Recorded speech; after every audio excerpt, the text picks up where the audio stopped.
radiologists from Asia, Iraq, and USA. We broadcast live radiology webinar in multiple subspecialties on the first and the third Sundays of the month. The purpose of this program is to share knowledge and experience from the West to our radiology colleagues around the globe. I would like to remind you that at the end of this webinar, there will be two things that need your help. So the first thing is there will be a survey. Please complete the survey so we can our webinar for the next time. And the person who complete the survey will get the certification of attendance. And the second thing that's going to happen is the quiz question. If you answer the quiz question we have 2 sessions this month, so you get 2 right questions, you're going to win the prize that we have, the monthly prize every month. And that is all for me. And I will pass on this task to Dr. Tufshin, an associate professor from Mongolia, Japan Hospital, Mongolian National University of Medical Science. Dr. Tufshin, please.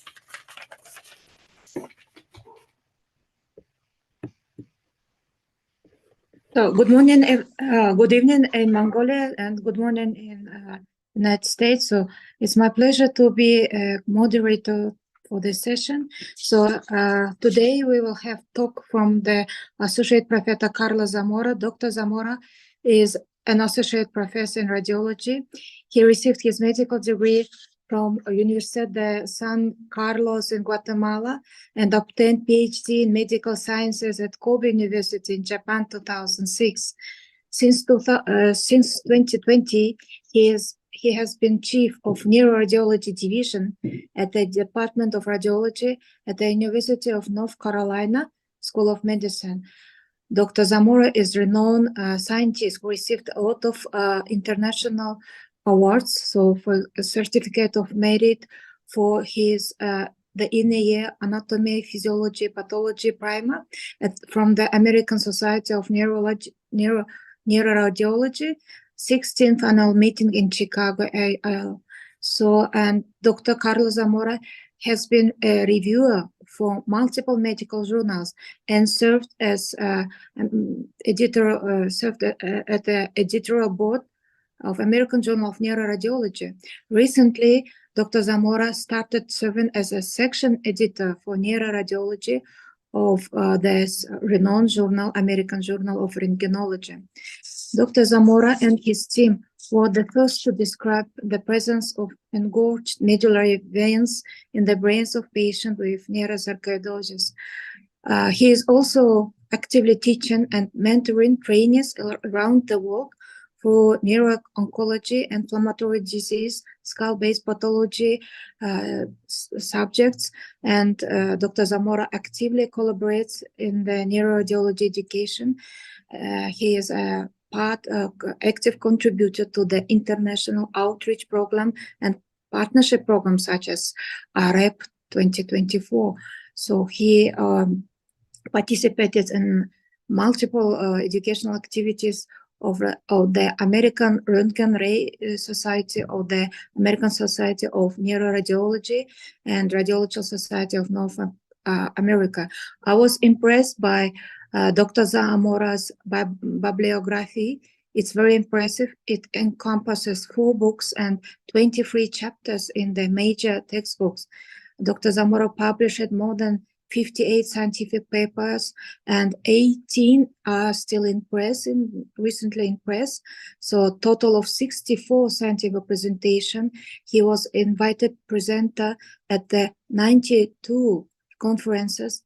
His age index is 20, and total citations are over 100 in 2019. Today, Dr. Zamora will give us talk on diagnostic interpretation of sellar and parasellar lesions, guide us through the modalities and protocol to answer clinical questions rising around this difficult area. As a neuroradiologist myself, I am happy to have this occasion to receive updates on this complex and interesting site and to build up optimal care for patients in our countries. So it's your short introduction, Dr. Zamora. So thank you very much for the kind introduction, and thank you all for being here. Good morning or good afternoon, depending on where you are.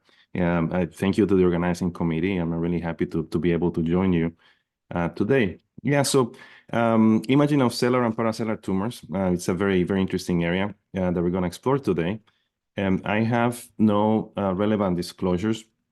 And the objectives of this talk is that I hope that at the end of the presentation that the audience is able to recognize some of the distinctive features of benign and malignant pathologies of the sellar and parasellar region.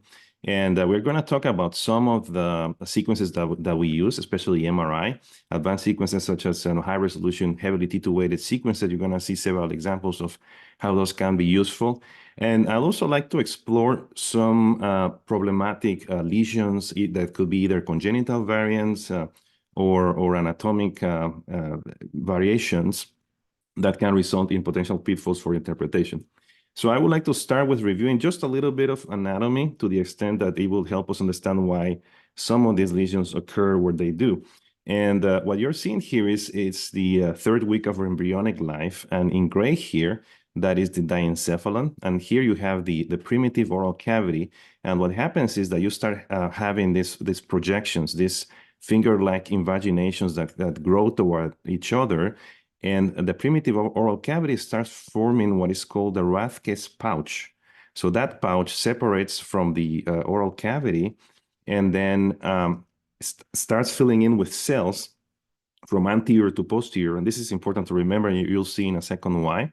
And that orange sort of ball of cells becomes the anterior pituitary gland. And then the posterior portion, that's the infundibulum with the posterior pituitary gland back here.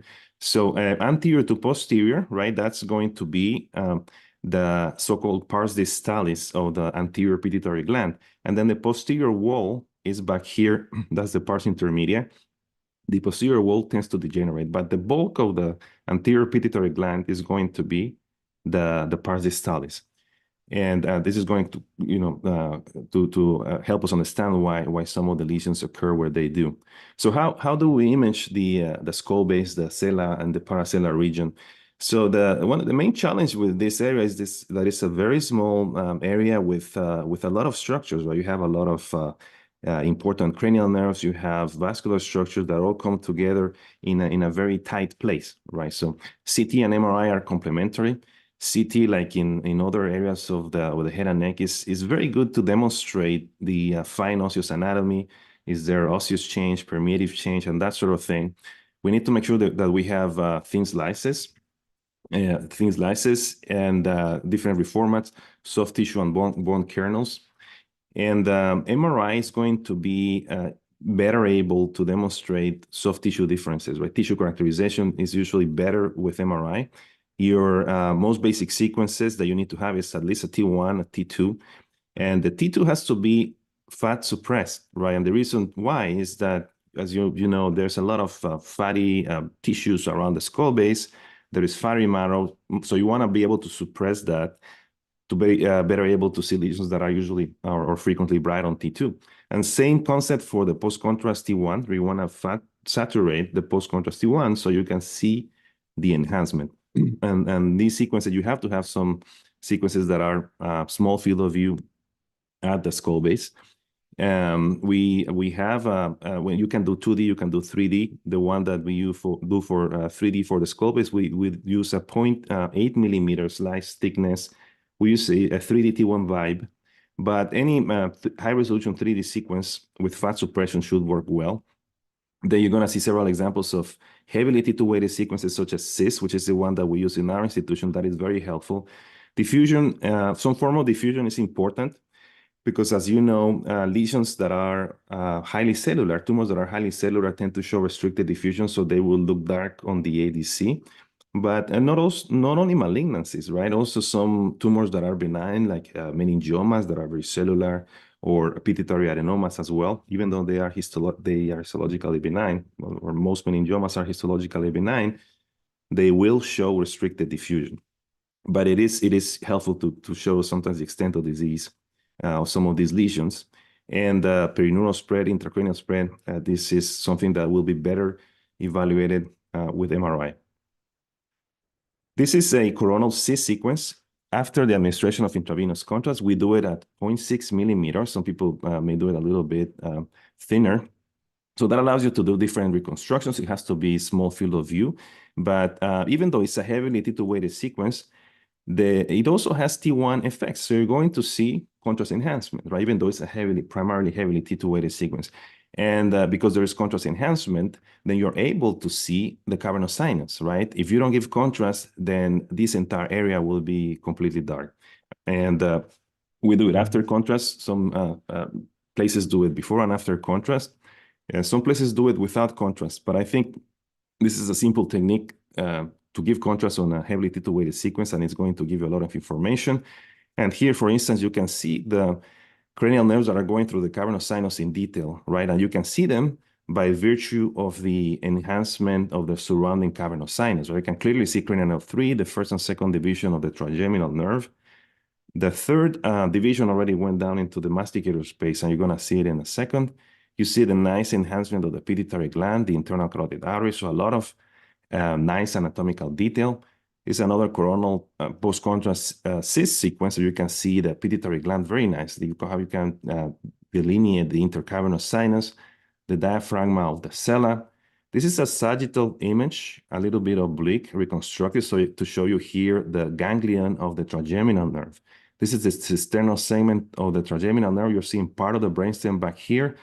You can see how very nicely you can demonstrate the 3 branches of the trigeminal nerve, right? And you can see them because you have surrounding enhancing blood, right? And you have venous plexuses around the cranial nerves as they go into the skull base that allows you to see them, right? And you can clearly see the 3 exiting foramina, that is superior orbital fissure. You have the foramen rotundum and foramen ovale, so a lot of resolution. And that is important for us when we are evaluating sellar or parasellar tumors, because the tumors will have some degree of enhancement, right? And you have enhancement of the cavernous sinus and enhancement of the tumor, but it's usually going to be distinct. This is a patient on this coronal cyst sequence after contrast, where you can see that the tumor is invading the cavernous sinus on the right side, and you can clearly see that it's involving the third division, the third cranial nerve, and the upper aspect of the first division of the trigeminal. This is the 6th cranial nerve. And so you can see the extent of the encasement, right? If you get a good quality sequence. Look at the internal carotid artery. This is something that I would like you to pay attention to, because internal carotid artery in this patient with a meningioma, it's narrowed, right? Compared to the contralateral carotid, small in size, right? It's something that meningiomas commonly do. Other tumors such as pituitary adenomas are soft. So pituitary adenomas do not do this, right? They can envelop, they can encase the carotid, but the carotid will maintain its normal lumen. This is a coronal CT on a patient with left-sided meningioma, right? Paraclinal meningioma. You can see that there is a fair amount of hyperostosis. That's another characteristic that will be highly suggestive of a meningioma, right? Meningiomas are thought to produce some bone-forming factors that result in hyperostosis. That's what causes this. And also a dural tail, right? Remember that a dural tail typically enhances more avidly than the actual tumor, right? It tends to taper outwards from the tumor. So that's another important sign. So you can get a sense that there might be a meningioma if you see a focal area of hyperostosis around the skull base. The other thing that is highly characteristic of parasellar meningiomas or planum meningiomas is the presence of pneumosinus dilatans, right? When you have a meningioma, it's kind of sitting over a sinus, then it sort of starts pulling it in, and you get this appearance here. This is the plane of the planum sphenoidale, where it usually should be, but now you have this, protrusion of the sinus into the intracranial space, and that's called the pneumosinus dilatans. That's a highly characteristic finding for meningioma. So very, very interesting feature. So a little bit more of anatomy. If you look at this sagittal kiss sequence, then you can see that the infundibulum should be very sharp, right? That you have a recess here that is called the infundibular recess that should taper towards the pituitary gland. And that will be important when we're evaluating tumors that involve the pituitary gland, the infundibulum. You have another kind of sharp recess here that's called the suprachiasmatic recess because it's just behind the or above the optic chiasm. So that's important to evaluate as well. And you will see that on high resolution attenuated sequences such as CIS or Fiesta C. This is a non-contrast T1 sagittal where you see your characteristic appearance that the posterior pituitary bright spot is going to be hyperintense or bright on T1, and that's thought to be related to the presence of secretory granules. Now, this is not always the case, right? And very early on in life, it's going to be very bright, the T1 signal of the anterior gland. And you can see here, this is the T1 signal intensity of the anterior pituitary gland. First few months of life in newborns, very high compared to the pons here. But then over the first 2 or 3 months, starts dropping in signal. So very early on in life, you will see that the pituitary gland is going to be very bright, right? And that's a normal appearance. And then over months and years, it starts losing its signal intensity until you finally see that clear distinction between the anterior and posterior pituitary gland. So what are we seeing here? Pituitary gland is very tiny, right? You have this little nodule, right? This is a T1 sagittal without contrast. And you know that there's no contrast because the nasal mucosa is not enhancing. So what's happening here is that you don't see the pituitary bright spot back here, but it has been translocated, right? So this is ectopia of the posterior pituitary bright spot, the most common cause of pituitary dwarfism. This patient, you don't see the pituitary bright spot. You also don't see an infundibulum. The optic chiasm is hypoplastic, right? This is a case of septo-optic or optoinfundibular dysplasia, which is sort of a spectrum or a continuum. So, but let's look at this case. So this case is a little bit different because here you have 2 bright nodules, right? Again, this is a non-contrast T1, right? There's no enhancement of the nasal mucosa. But then you see the normal pituitary bright spot back here, right? So this is not a translocated or ectopic pituitary bright spot, right? And this is a coronal T1 without contrast, right? This is a coronal T1 without contrast, but you see that we have used fat suppression, right? So that nodule suppresses, right? This is just a lipoma. So something to keep in mind, benign fatty tumor, right? So let's go back to our anatomy. Remember pars distalis, right, from anterior to posterior, and then you have the posterior wall, which is the pars intermedia. So in between those two, you will have a small potential space, a small cleft, and that will be Rathke's cleft. And with that in mind, if you look at this sagittal T1, again, non-contrast, you can see that the pars distalis is being displaced anteriorly and pushed. And here you have the pars intermedia, this dark line. And then you have a lesion in between those two that is bright on T1. And then you go back a little bit, then you see your normal posterior pituitary bright spot. Right? So this is a very characteristic location for a Rathke's cleft cyst. And you all know that Rathke's cleft cysts are benign, and I think they usually cause trouble when you think that they might be something else, right? You might think that they might be like pituitary adenoma or some other lesion that might be resected, right? But in general, they don't need treatment, although some of them can get large and some of them can potentially bleed. And you can see them within the sella, especially in this location, right? They can become relatively large, but the infundibulum will still be at the midline. Or you can see them suprasellar or a combination of both. This one is very bright on T1, but the signal intensity may be variable. And that depends on the amount of protein that the lesion might have, right? So it can be bright, it can be dark on T1. It can be very bright on T2, or it can be very dark on the T2 sequence as well, right? And those are, it's a highly characteristic appearance of Rathke's cleft cyst, but it is not very common. But again, that depends on the quantity of protein that is contained within the lesion. Important that there should not be enhancement, and there should also not be any calcification. Another very interesting feature of Rathke's cleft cysts is that what you can see here on this different patient, this is a cystic lesion. You can see a little bit of the pituitary around it. And this is a T1 coronal without contrast. And you see that you have a T1 lesion, a T1 very bright lesion that is very dark on the T2 sequence. There's really no enhancement. It's just that it's bright on the pre-contrast T1. This is something that is thought to be very characteristic, if not pathognomonic, for Rathke's cleft cyst. And what it represents is a nodule that contains cholesterol crystals and mucin that it gives it this very characteristic appearance. But you have to make sure that there's no enhancing components, that there is no calcification, but this is very classic for a Rathke's cleft cyst. This is a patient with a different lesion. It's suprasellar region, kind of splaying, maybe splaying the infundibulum in the region of the hypothalamus. This is a sagittal T1 with contrast. You can see that the nasal mucosa is enhancing, and it almost looks cystic, right?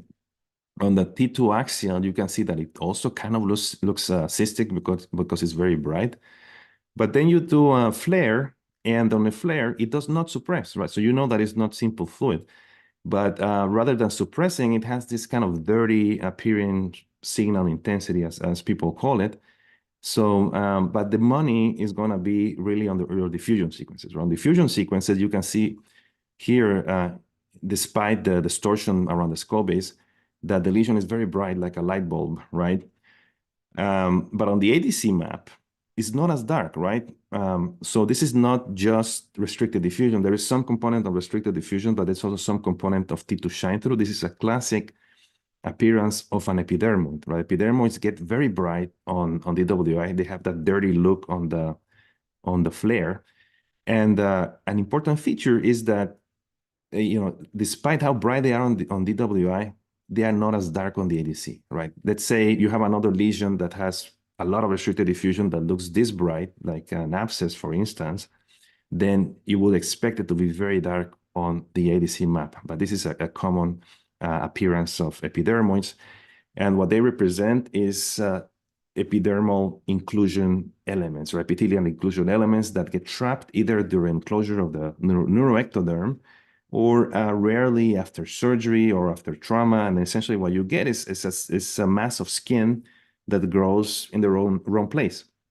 And they are much more common than dermoids, and they can occur in the cerebellopontine angle most commonly, but about 15% of them might occur in the suprasellar region. And because they have an epithelial origin, they may degenerate into squamous cell carcinomas. And, they are not malignant by themselves if there is no malignant transformation, but they are difficult to treat because you can imagine an epidermoid in that area, right? There's a lot of cranial nerves, there's a lot of vascular structure, so it's hard to take them out completely. And you commonly will see them that they are resected, and they might come back after some time. Let's look at a different case here. You see a large, also cystic appearing lesion, very young patient. You can see that the anterior gland is very bright, kind of cystic looking on the axial T2 sequence. Now, this one does suppress, right, with flare. So we know that this is a typical arachnoid cyst, right? So no issues here with the diagnosis. Now, we know that some arachnoid cysts, when they get large, they might have some flow artifact, right? An arachnoid cyst may or may not communicate with the CSF space, right? So if they do communicate, you might have some flow in them. So you may not see full suppression, right? Because there's going to be some flow artifact from CSF in them. Now, here we have a sagittal T1 without contrast and post-contrast. And on the T1 without contrast, you can see that there is a bright, kind of cystic-looking lesion that is bright on T1. But there are a couple of features that we don't like for a Rathke's cleft cyst. And one of them is that you have an enhancing wall. And the other one is that you have an enhancing nodule, right? So this is not a Rathke's cleft cyst, right? This is a craniopharyngioma. This is a more typical appearance of a craniopharyngioma in a child. This is your characteristic lesion that is partially cystic, partially solid with calcifications.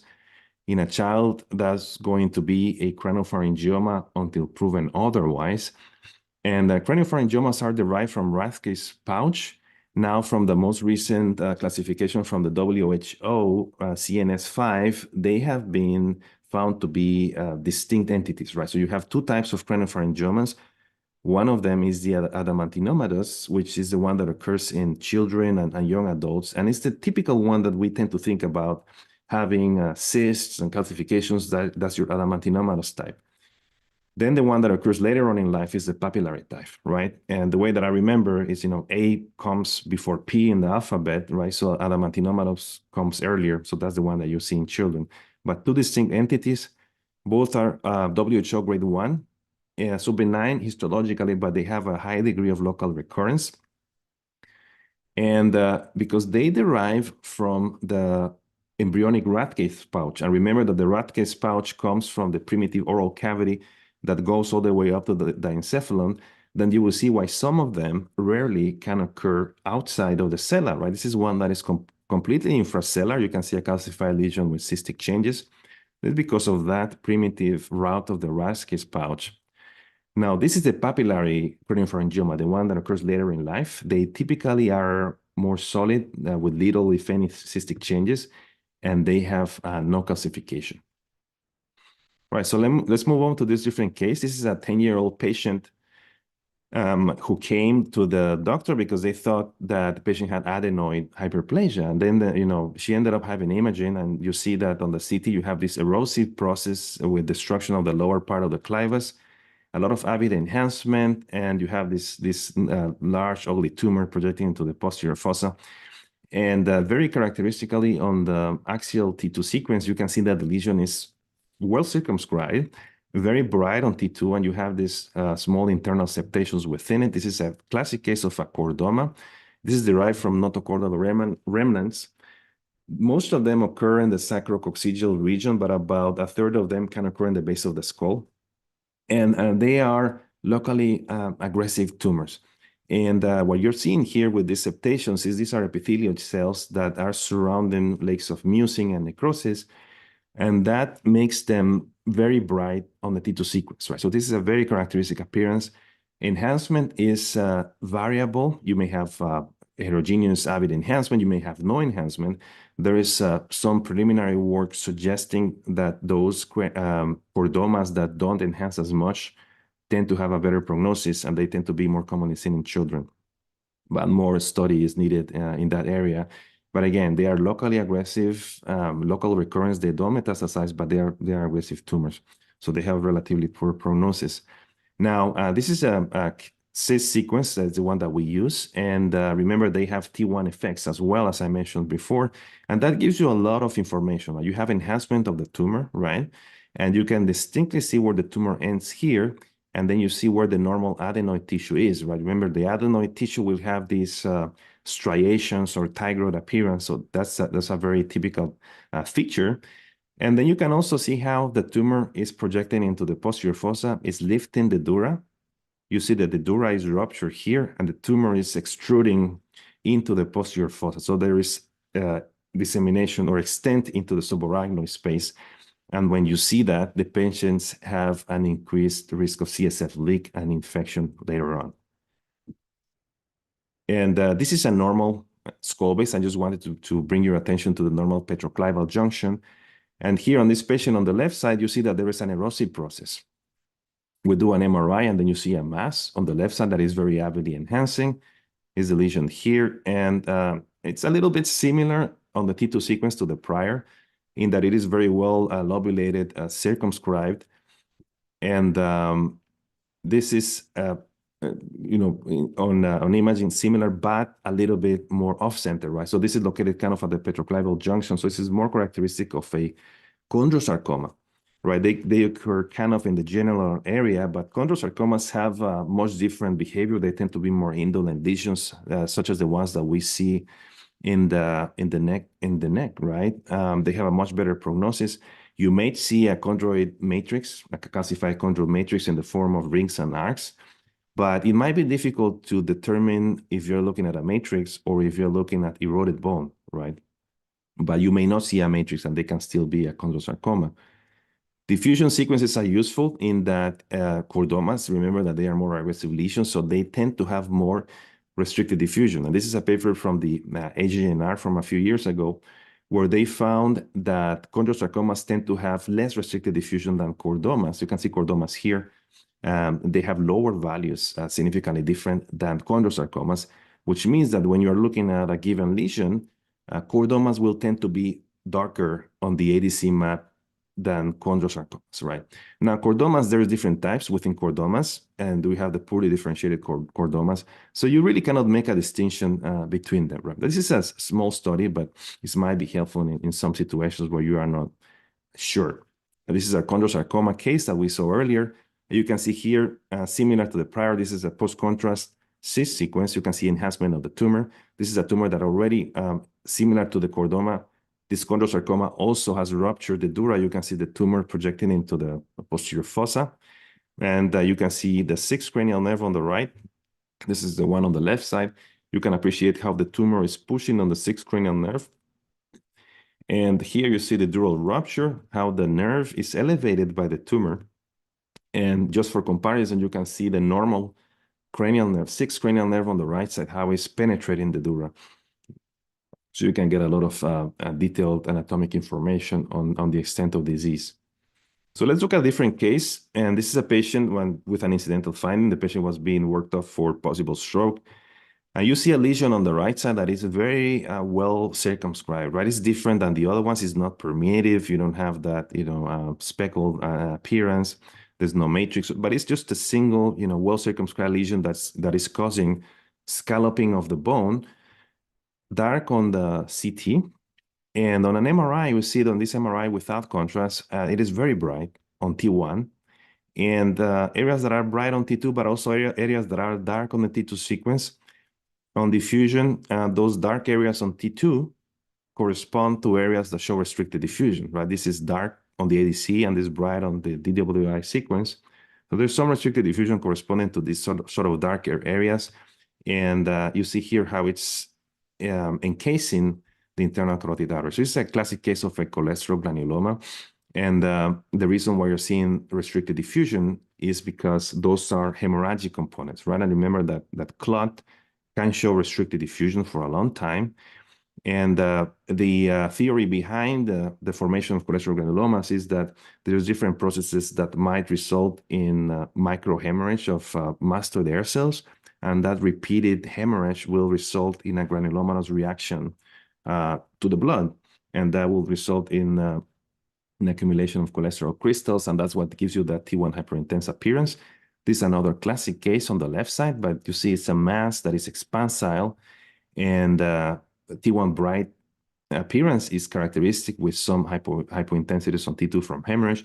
Here you can even see a little bit of layering hemorrhagic level back here at sort of a more adherent clot towards the right side. But there are some anatomic variants that can be problematic. This is asymmetric pneumatization, where if you look at the MRI only, you might catch your attention that there is a bright lesion on the left side, right, compared to the right side.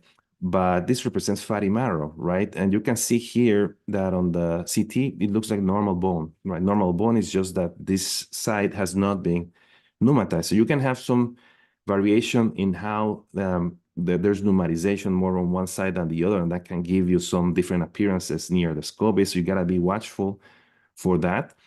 If you have a fat suppressed sequence, then you will see that this will suppress, right? And it brings another important point that we mentioned that the post-contrast T1, you should have a fat suppressed post-contrast T1 sequence to evaluate the skull base, but the pre-contrast T1 should not be fat suppressed. And the reason being that the intrinsic T1 brightness of fatty tissue is important for visualization of the different soft tissue planes, right? If you have a lesion, you might be able to better see it on the T1 non-contrast because you have surrounding fat. There's a lot of intrinsic contrast. So the T1 pre, we don't want to use fat saturation, but the T1 post, we do want to use fat saturation. There's another similar asymmetry, and this one is related to the presence of that there is trapped fluid in pneumatized air cells on the right side, and you can see here on the right. But if you look at the CT, you can see that the air cells are maintained, right? And also on the MRI, you get a sense that there's small septations within it. So you can understand just by the presence of those small septations that this is not a tumor, right? It's not like the cholesterogranuloma. The cholesterogranuloma just grows up and expands and scallops the bone, right? So it doesn't leave any trabeculations in it. But this one, because you see the underlying anatomy is preserved, then you understand that this is an anatomic issue, or some just trapped fluid rather than a tumor. This is another lesion that sometimes causes problems, and we have a few cases that come sometimes referred to evaluate for potential biopsy. And this is a lesion that it's so-called do not touch lesion. And what is this? This is arrested normalization. And they all have this characteristic appearance on the CT that they look almost like normal bone marrow, right? But they are distinct. You can see them on one side, right? You can even measure them if you want, but they tend to sit just behind the sphenoid sinus, right? But they are otherwise not doing anything there. And some of them, like this one, can have frank fatty density, right? So that makes the diagnosis easier.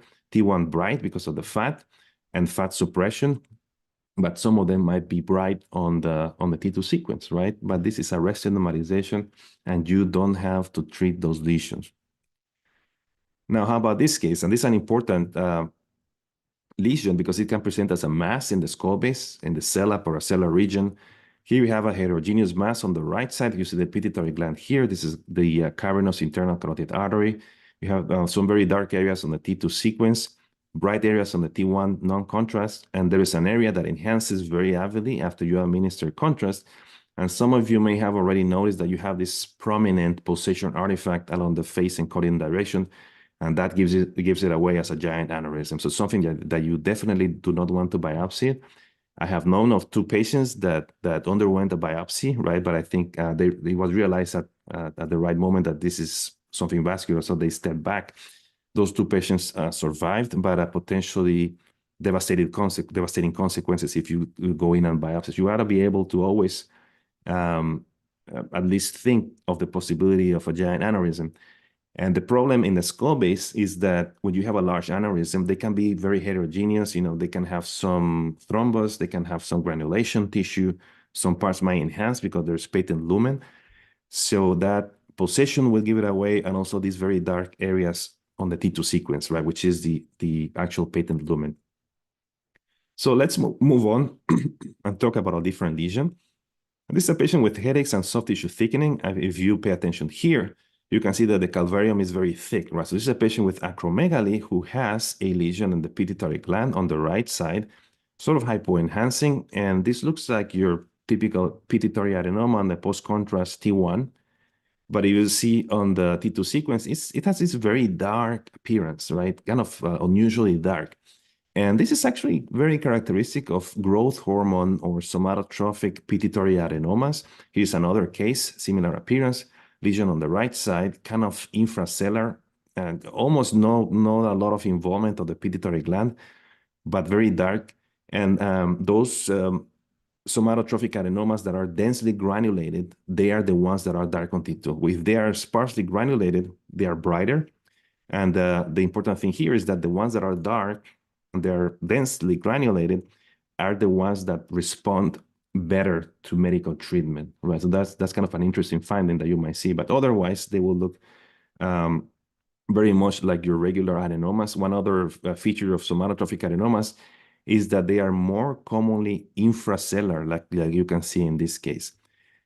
And if you remember the anterior pituitary gland comes originally from the primitive oral cavity along that embryonic route of Rathke's pouch. So then you will understand why some adenomas can be completely infracellular, like in this case, right? Different adenomas, and here all of them are predominantly extracellular, right? And if you pay attention, you will see that many times they will have this sort of micronodular, microreticular appearance, like in this case. And when they can get large, but as I mentioned earlier, they respect the lumen of the internal carotid artery, right? As opposed to that meningioma that I showed, where the ICA was narrowed, the carotid was narrowed. Here, the lumen is preserved, right? And even though they are benign lesions, they can have restricted diffusion, like in this case. This is another one that is very far away from the sellar, right? Still anterior, primarily sinonasal. So it will be very difficult to make this diagnosis prospectively. Larger lesion. Here, what's happened is that this patient has bled. It's a patient with pituitary pituitary apoplexia. And this T1 bright area on the T1 non-contrast is an area of hemorrhage. Then you can see that there is encasement of the cavernous sinuses bilaterally, which is indicative of invasion of the cavernous sinus. So very extensive lesion, but again, here, if you note, the internal carotid arteries are not narrowed, right? Because these are very soft lesions. So why is it important to know that there's cavernous sinus invasion? Because those patients do worse, right? Mortality goes up and morbidity goes up after surgery. And there's different features that we look for to try to determine cavernous sinus invasion. carotid encasement is the most predictive of them. If you see more than 2/3 of the internal carotid artery being encased by the tumor, then you know that cavernous sinus will be involved with a positive predictive value of 100%. And then if you see there is involvement of this carotid sulcus venous compartment, which is kind of under the internal carotid artery and above the sphenoid sinus, then that's also a very high positive predictive value for cavernous sinus invasion. And this is the little amount of tissue that you can see here. That's the carotid sulcus venous compartment. And but they can be difficult lesions to diagnose if they are mostly infrasellar, right? Here you can see that the pituitary gland is mostly preserved. You can still see that sort of microreticular appearance, right? But you don't always see that. But then you have two other lesions that are malignant. You have a sinonasal squamous cell carcinoma, right? Kind of a different, more heterogeneous appearance. Nasopharyngeal carcinoma, where we're actually looking for some connection with the nasopharyngeal mucosa, but that may be hard to determine as tumors get larger, and all of them can show restricted diffusion, right? Despite this being benign, as I mentioned, right? So the distinction can be challenging if they are primarily extracellular. How about microadenomas, right? Microadenomas, a lot of these are incidental, right? What you're trying to see is areas that, or lesions that are hypoenhancing relative to the pituitary. Here, you try to see them, if possible, on at least two planes. The majority of them, you don't need dynamic sequences, but about 20 to 30%, you will not see them unless you do dynamic sequences. And what you do it in dynamic sequences is that you inject contrast, and then you start following the patient over 10 to 15 seconds and see how the pituitary gland starts filling in with contrast. And what happens with the pituitary adenoma is that it tends to lag behind, right? So in early phases, you're going to see that distinction, and you're going to be seeing the lesion a little bit better, and then it starts to fill in, and then towards later phases, you might not see it as well. It might blend in with the rest of the gland. So that's the reason why we do dynamic images. But again, many of these are incidental. We just see them all the time, and sometimes they don't mean anything. And I'm sure many of you are familiar with this white paper from the ACR. If not, I suggest that you use it. We use it all the time. And it just makes it easy for you to determine what to do if you find a lesion. In this case, a lesion less than 5 millimeters, for instance, you don't need further imaging. You just need to correlate with history of pituitary hypersecretion. There might be follow-up needed depending on the size of the lesion, or if there is surrounding mass effect, you might need to refer the patient to neurosurgical evaluation. So different patient, and here you can see that there is an avidly enhancing lesion in the suprasellar region, sort of suprachiasmatic, hypothalamus, anterior third ventricle, kind of homogeneous. It could be a lot of different things, could be malignancy, lymphoma, granulomatous process. It's hard to tell. There's nothing really specific about this lesion that is going to tell you what it is. But if I show you, for instance, in this patient, the lung findings, right? You see there's a lot of micronodular, perivascular, perilymphatic infiltrates, and some fibrosis, and you have bilateral hilar hyenopathy, then you know this is more likely going to be a case of sarcoidosis. Sarcoidosis tends to occur at two different peaks in life in young adults and later on after 50 years of age. And the great majority of patients who have involvement of the central nervous system will have radiographic findings as well. So that's important to know. But in a small proportion of patients, you can have central nervous system disease that is isolated. That means that you're not going to have central nervous system findings. And it can occur anywhere, where you can have parenchymal lesions. As in this case, you can have leptomeningeal disease, you can have dural lesions. One common location or distribution of the inflammatory lesions in sarcoidosis is in the basal cisterns, right? And here you can see how the brainstem, the midbrain, is coated by enhancing inflammatory infiltrate. And you can even see, even though it's not a high-resolution sequence through the skull, you can even see how the third cranial nerve, which is its exiting location, is enhancing here. It's a very typical location. About 5 to 10% of them will occur in the suprasellar region, hypothalamus. They might affect the infundibulum or the optic chiasm, as I mentioned previously. And the other interesting feature here with sarcoidosis is, if you see here, you have a very avidly enhancing solid lesion that is dark on the T2 sequence.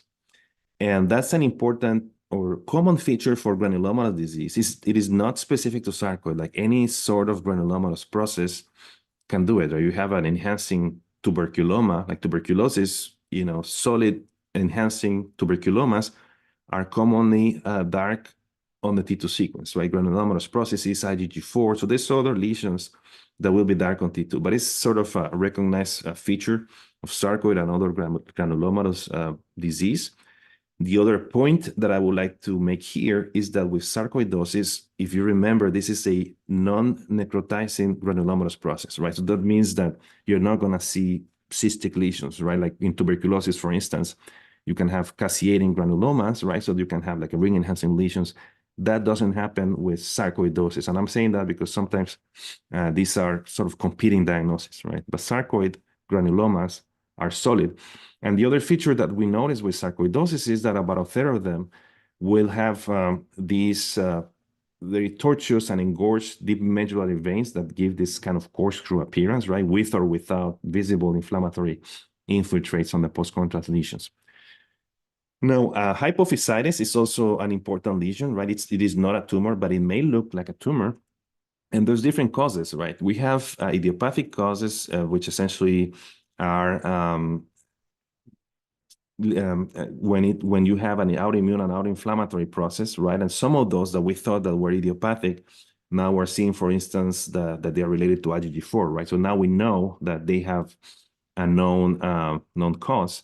Granulomatous processes, drugs such as ipilimumab, and you might have enlargement of the infundibulum. Remember that infundibulum will have this very defined infundibular recess that tapers towards the pituitary gland. So here that might be truncated, or it might be enlarged, plus minus enlargement of the pituitary gland. Enhancement is usually avid, and that posterior bright spot that we've seen before may be absent in many of these patients. But here you have a patient where you see that there is a mass that is mostly infundibular and also involves part of the pituitary gland. So hard to know what it is just by looking at it. Again, it's non-specific. But then you see that there's also in the orbit, you have an enhancing mass that occupies the orbit. You can see the optic nerve here encased by this tumor. And the interesting finding here on the T2 sequence is that it's very dark, right? It's unusually dark for most lesions, right? We mentioned sarcoid can be dark, right? Because it's a granulomatous process. But another entity that is frequently dark on the T2 sequence because it can get some amount of fibrosis is IgG4-related disease. So this is IgG4-related hypophysitis.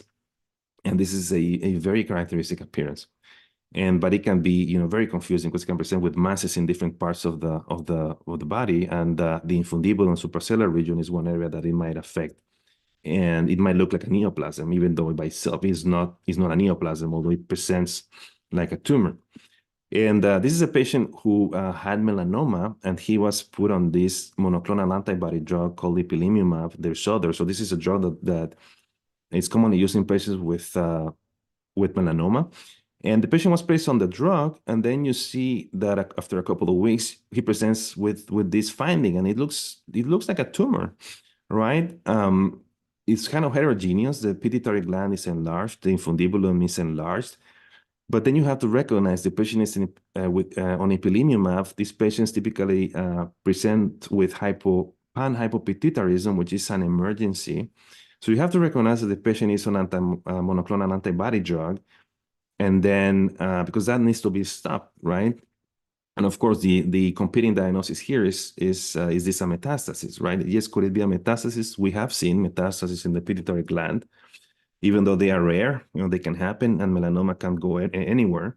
But if you recognize that this patient is on ipilimumab, they will stop the drug and they will follow up. They will treat with steroids, and this is 1 week after stopping the drug. You can see the pituitary gland is already coming back to normal size. It's decreasing in size, right? It's not as normal as the first scan, but it's already looking better. Another lesion that can involve the sellar and suprasellar region is Langerhans cell histiocytosis. Now we know that this is an inflammatory myeloid neoplasia because we have found that there are oncogenic mutations, BRAF V600 mutations, And most of the times it occurs in the bones, in the calvarium, right? And some of these, when they are monostotic disease in the spine, they can even heal on their own, right? Even though it's a mild malignancy. 5 to 10% of them can occur in the central nervous system. Patients typically present with diabetes insipidus, and they will have an absent T1 bright spot. But this is one of the recognized locations of Langerhans cell histiocytosis. There is other histiocytosis. This is a non-Langerhans cell histiocytosis called Ehrham-Chester disease. I know that most of you have heard of it. And but this one has a much worse prognosis, right? These patients don't do as well. They also have oncogenic mutations. And in the central nervous system, they can also present with sellar and suprasellar masses in this case, right? You can see, and again, here on the T2 sequence, kind of this dark appearance, right?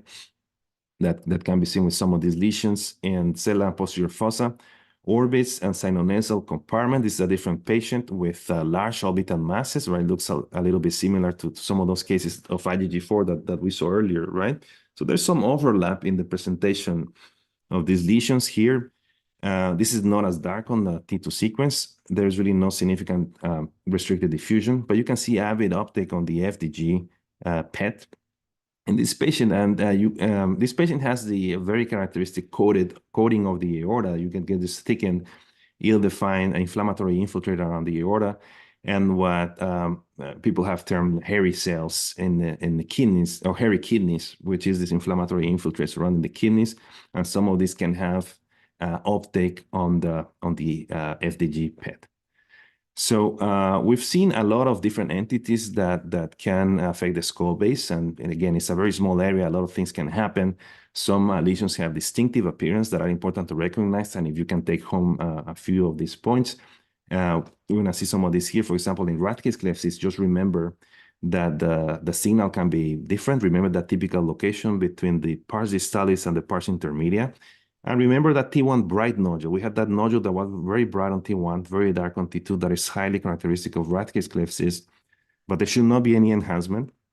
There should not be calcification. If you see enhancement, calcification in a cystic lesion, especially if it's a child, you're going to be concerned about a craniopharyngioma, right? And remember now that we know that these are two distinct entities, right? In adults and in children, the ones that occur in adults are the ones that tend to be more solid without calcifications. Those are your papillary craniopharyngiomas. Epidermoids, we saw that they are very bright on DWI, but not as dark on the ADC. They have this dirty appearance on the flare sequence. Cholesterol granulomas, we saw a couple of cases where you have this expansile lesion that is bright on T1 as areas of dark T2 signal from repeated hemorrhage.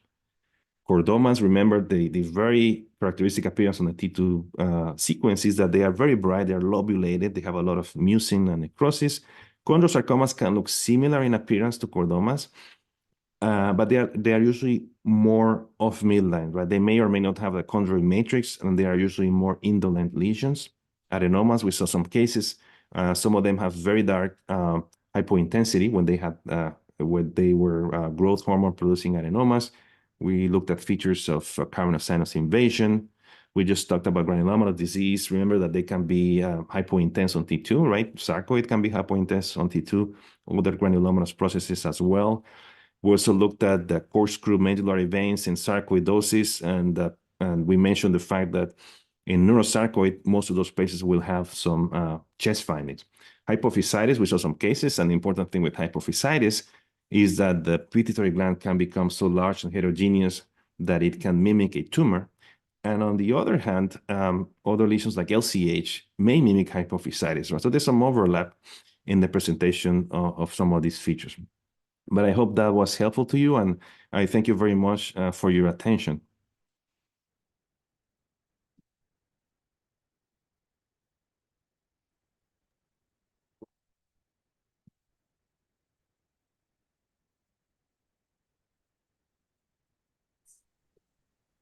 And I'm Thank happy you to for take interesting any talk, questions. Dr. Zamora. So it was very interesting, and now I'm pleased to open up the question answer session. So anyone who have a question, please put questions in the question and answer box. I will read it out to our lecture.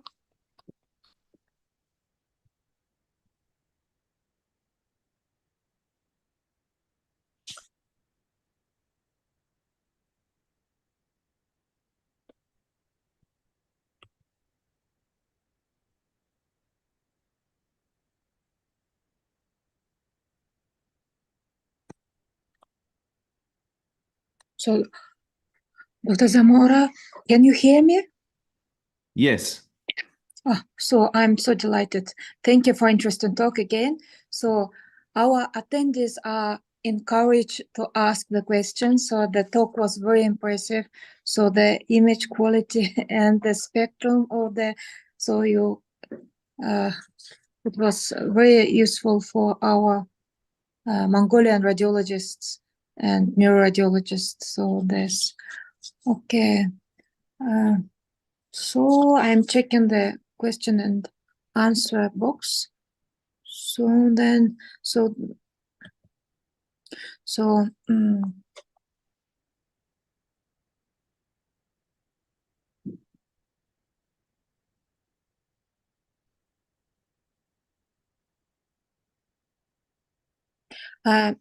by the way, thank you much.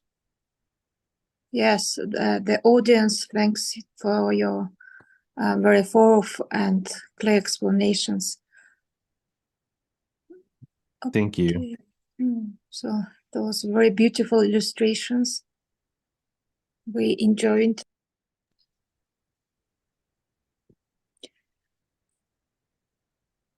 So by the way, so I'm using the time. So it's a real rare occasion for Mongolian doctors to speak straightforward to the world-class scientists. So in Mongolia, the granulomatous hypophysitis is still a diagnostic challenge.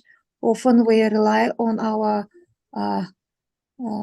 drug tests, like so testing the treatment and then observing in 1-2 months, and sometimes it's quite difficult without the biopsy. So the neurosurgical biopsy is quite limited in our country.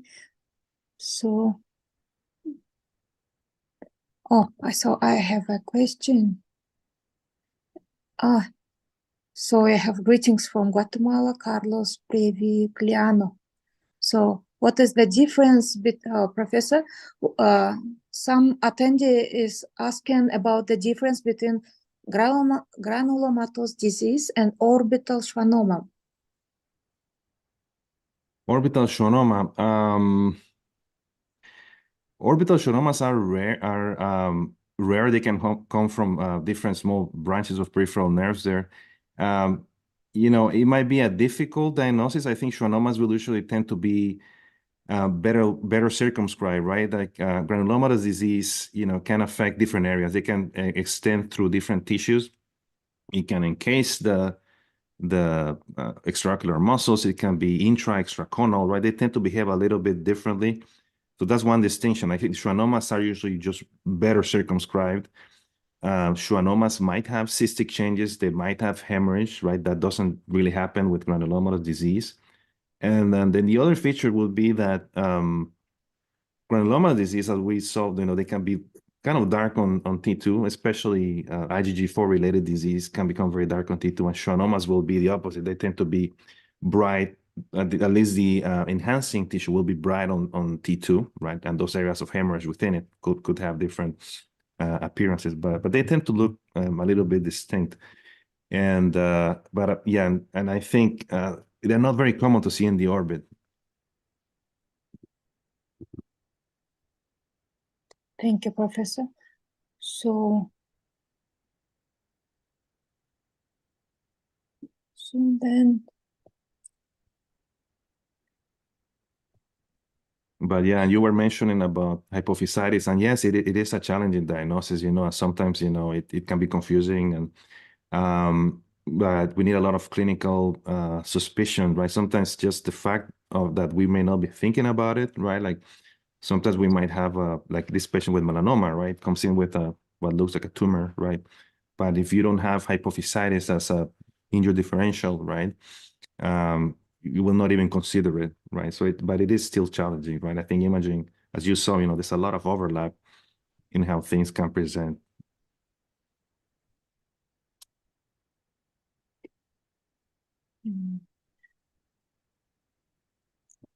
So then,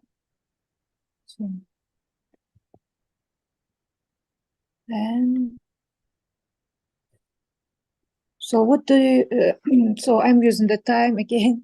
So what is your recommendation for the initial Sellar region investigation?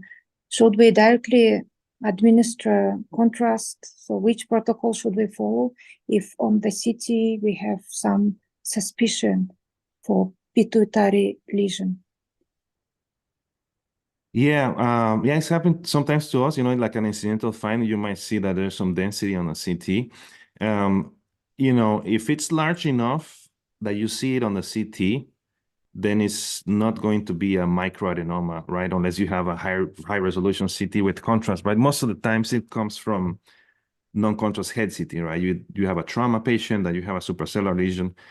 So for those patients, we have a skull-based protocol, right, that has high resolution, sort of small field of view T2, T1. I use a 3D T1 Vibe at 0.8 millimeters.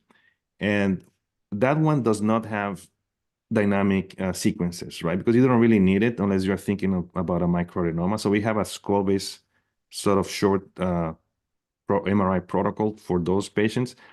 Now, if you have a patient with an MRI where you are suspecting there might be a small lesion that you're not seeing well because it's just a routine MRI of the brain, then for those patients, we have a pituitary protocol, and our pituitary protocol is mostly tailored for microadenomas. So you will have a dynamic sequence, right? And then that will be useful for us to try to identify small lesions in the pituitary gland. There's a little bit of variation, but yeah, we have tailored protocols to kind of focus in that small area of the central skull base. And yes, with contrast, right? Because without contrast, then we don't really see much unless it's a very large lesion. What is your recommendation for contrast dosage? So you recommend the standard? There are some experiments with increasing dose, or? Yeah, we use standard dose. We use, there's different agents now. We still use multi-hands, right? But there's macrocyclics. We're using Dotarem. We have Garavis, which are macrocyclics, which is what these are different vendors, right? We use them for children. There's another one coming, which is a macrocyclic with higher relaxivity. But the answer is we don't do double dose. We don't do half dose. We used to do half a dose with multi-hands in the past, right? With the concerns for NSF, right?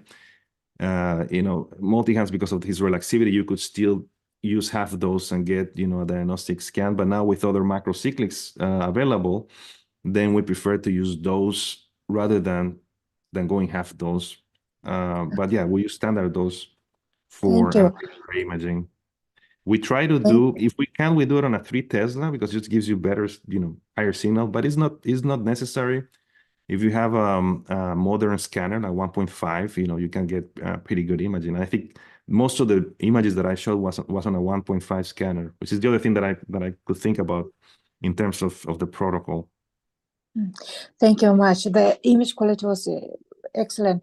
So we have 2 questions. The first one is about can be pituitary apoplexy happen without enlargement? And probably the question is without pituitary enlargement on CT. Yes, it can. It may.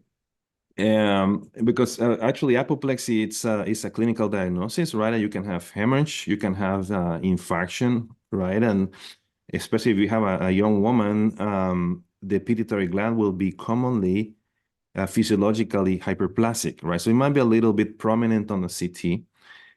So yes, the answer is there may be. You cannot rule it out on CT. And even on MRI, you will usually see something if the patient is symptomatic. In terms of hemorrhage, I think you will see the hemorrhage, but sometimes you can have infarction of the pituitary gland that will be hard to see. So you cannot really rule it out. Yes, thank you. Another question from Hartona Lucas Tony. Can you explain again how to differentiate hemorrhage within aneurysm and the MRI signal? Can you explain how to differentiate hemorrhage within aneurysm with the MRI signal? So I suppose that maybe they're asking about the MRI signal voids at the giant aneurysm case you showed. Yeah, I think it might be hard if I think the question is what's the difference between just hemorrhage versus a giant aneurysm that may have some hemorrhage in it. I think it might be challenging because a giant aneurysm can be very heterogeneous, but I think the tip is that you're looking for areas that might represent lumen, like that, those areas that were very dark on the T2, right? Those are open lumen, right? And that will enhance, right? Whereas the hemorrhage should not really have any enhancement. If it's an acute hemorrhage, you should not see any enhancement. But if you have an acute hemorrhage and there is an enhancing, outpouching in it, then you have to be concerned about something vascular, right? Could be a pseudoaneurysm, right? Or if it's close to a vessel. So it will be heterogeneous, but I think looking for evidence of a vascular component, either by a flow void, which is that dark area on the T2, or by a pocket that enhances like a vascular structure after the administration of contrast. Or the other feature that I showed in that case is if you see pulsation artifact, like vascular pulsation artifact along the face encoding direction, that's one feature that might make you look more closely and make sure that this is not an aneurysm. Yeah, it can be challenging, but there's certain things that we can look for. Thank you. So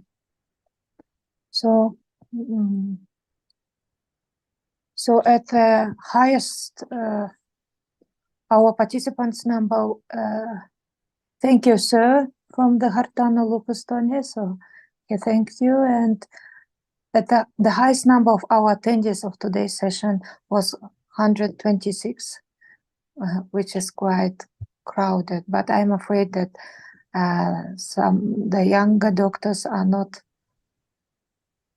encouraged, so not have courage to type in the questions. So, okay. No problem. Thank you. And please, if you have any questions, my email is there, and I'm happy to chat with you later via email as well. Thank you much. So we will use this occasion to have more questions from Mongolian participants too. So we have a quite, so Mongolia has been participating in this kind of educational online webinars, but from this year we are trying to be more active. Yes. Yes. Have we, so I have to ask from my co-host, have we more time for our question answer session? So we pick up 3 questions. So, and to all attendees, please, on your screen you now have a quiz form opened. So all attendees, so there is from AREP 2024, we have a prize for quiz. If you answer 2 right correctly answer 2 questions in row in a month, you will win this Fitbit Charge 5. And so scan the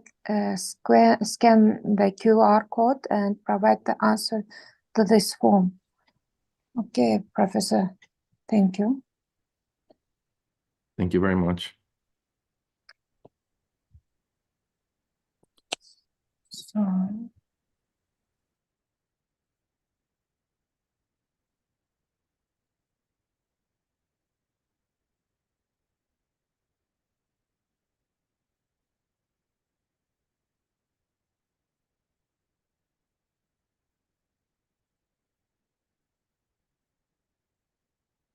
Thank you. I appreciate your time. It's been a pleasure.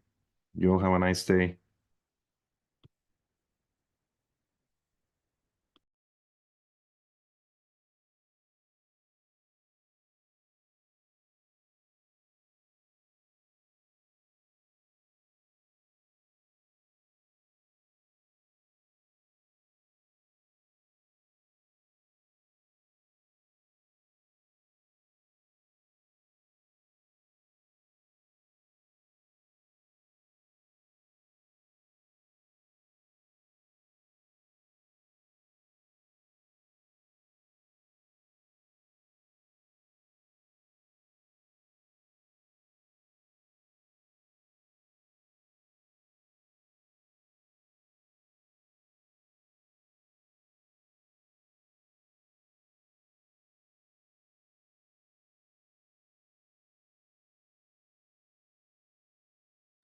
Thank you, everyone.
Oh,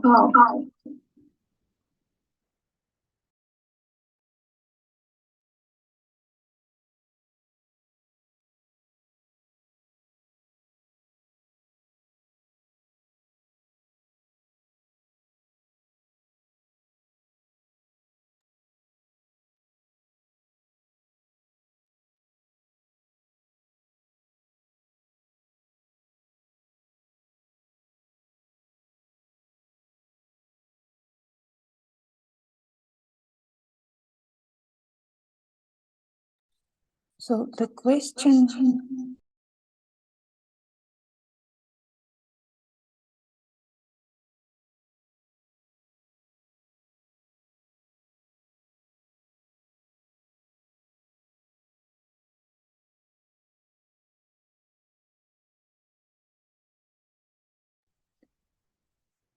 The question is shown.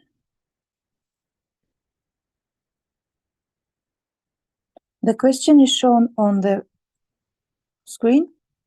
Which enhancement pattern of infracellular basal-sphenoid bone marrow on post-contrast phase-saturated T1 scans is more common in granulomatous hypophysitis, diffuse or focal?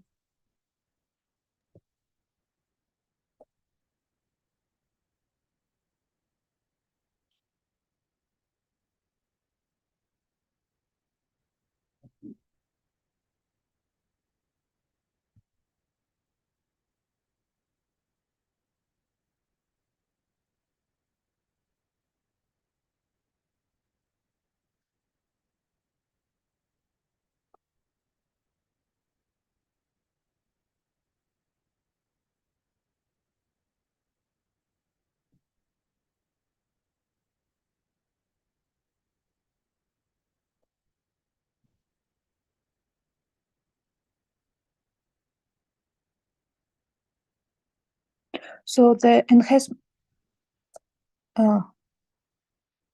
enhancement pattern of the intracellular basisphenoid bone marrow is reported to be informative in distinguishing of the granulomatous hypophysitis from the macroadenomas. So some papers suggest that we should consider the diffuse or prominent more that rather diffuse and prominent enhancement at the fat saturated T1 scans can be more indicative for granulomatous hypophysitis.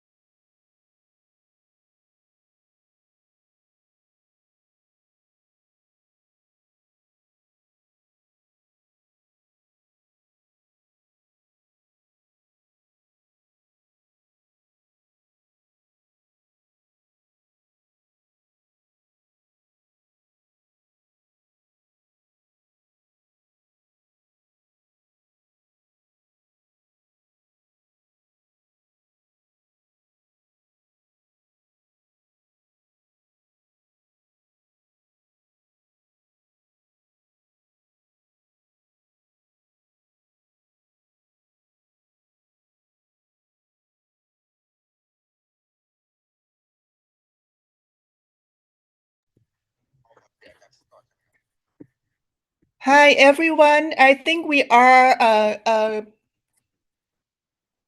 use a lot of time here, and you already see the question, the quiz, and you answer by scan this QR code, and the times is up. So we're gonna no longer accept more questions here, and then please use this QR code to evaluate the program to get your certification of attendance. And not next week, the following week, we'll see you again in spinal cord imaging, spinal cord infection and inflammation. This is by Professor Enrique Palacios. He is an emeritus professor at Tulane University, very well known among us here on neuroradiologist. So, and our moderator is from Indonesia. I hope to see you all again next week. Okay, I think today is time. Everyone can go to bed now. Thank you.